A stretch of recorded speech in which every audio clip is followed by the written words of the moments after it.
اور جن لوگوں نے اپنے دین کو کھیل اور تماشا بنا رکھا ہے اور دنیا کی زندگی نے ان کو دھوکے میں ڈال رکھا ہے، ان سے کچھ کام نہ رکھو۔ ہاں، اس قرآن کے ذریعے سے نصیحت کرتے رہو تاکہ قیامت کے دن کوئی اپنے اعمال کی سزا میں ہلاکت میں نہ ڈالا جائے۔ اس روز اللہ کے سوا نہ تو کوئی اس کا دوست ہوگا اور نہ سفارش کرنے والا، اور اگر وہ ہر چیز جو روئے زمین پر ہے بطور معاوضہ دینا چاہے تو وہ اس سے قبول نہ ہو۔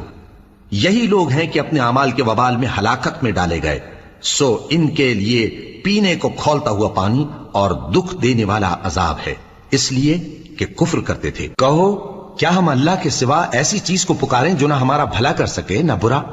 اور جب ہم کو اللہ نے سیدھا رستہ دکھا دیا تو کیا ہم الٹے پاؤں پھر جائیں؟ پھر تو ہماری ایسی مثال ہو جیسے کسی کو جنات نے جنگل میں بھلا دیا ہو اور وہ حیران ہو رہا ہو، اور اس کے کچھ رفیق ہوں جو اس کو رستے کی طرف بلائیں کہ ہمارے پاس چلا۔ کہہ دو کہ رستہ تو وہی ہے